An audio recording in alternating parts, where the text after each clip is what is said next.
भाद्रपद कृष्ण अष्टमी को श्री कृष्ण जन्माष्टमी कहते हैं, क्योंकि यह दिन भगवान श्री कृष्ण का जन्म दिवस माना जाता है।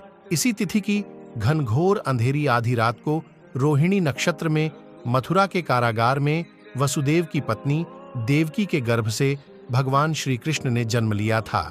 यह तिथि उसी शुभ घड़ी की याद दिलाती है और सारे देश में बड़ी धूमधाम से मनाई जाती है। जन्माष्टमी के दिन भगवान श्री कृष्ण की जन्म संबंधी कथा भी सुनते सुनाते हैं, जो इस प्रकार है। द्वापर युग में भोजवंशी राजा उग्रसेन मथुरा में राज्य करता था। उसके आतताई पुत्र कंस ने उसे गद्दी से उतार दिया और स्वयं मथुरा का राजा बन बैठा। कंस की एक बहन देवकी थी, जिसका विवाह वसुदेव नामक यदुवंशी सरदार से हुआ था। एक समय कंस अपनी बहन देवकी को उसकी ससुराल पहुंचाने जा रहा था। रास्ते में आकाशवाणी हुई, हे कंस, जिस देवकी को तू बड्ढे प्रेम से ले जा रहा है, उसी में तेरा काल बसता है। इसी के गर्भ से उत्पन्न 8वां बालक तेरा वध करेगा। यह सुनकर कंस वसुदेव को मारने के लिए उद्यत हुआ। तब देवकी ने उससे विनयपूर्वक कहा, मेरे गर्भ से जो संतान होगी उसे मैं तुम्हारे सामने ला दूंगी। बहनोई को मारने से क्या लाभ है। उन्होंने वसुदेव देवकी के दुखी जीवन को देख 8वें बच्चे की रक्षा का उपाय रचा। जिस समय वसुदेव देवकी को पुत्र पैदा हुआ, उसी समय संयोग से यशोदा के गर्भ से एक कन्या का जन्म हुआ, जो और कुछ नहीं सिर्फ माया थी।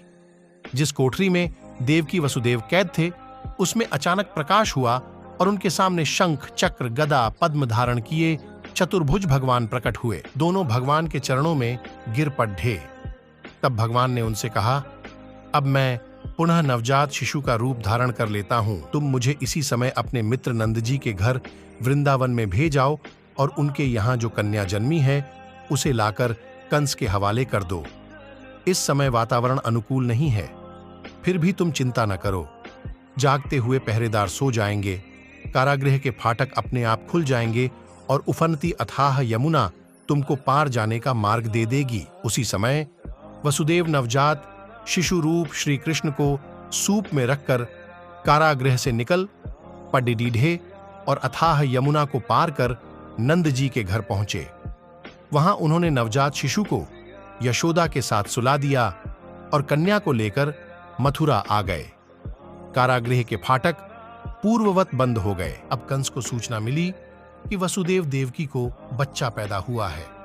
उसने बंदीगृह में जाकर देवकी के हाथ से नवजात कन्या को छीनकर पृथ्वी पर पटक देना चाहा, परंतु वह कन्या आकाश में उड़िड़िएच गई और वहां से कहा, अरे मूर्ख, मुझे मारने से क्या होगा। तुझे मारने वाला तो वृंदावन में जा पहुंचा है।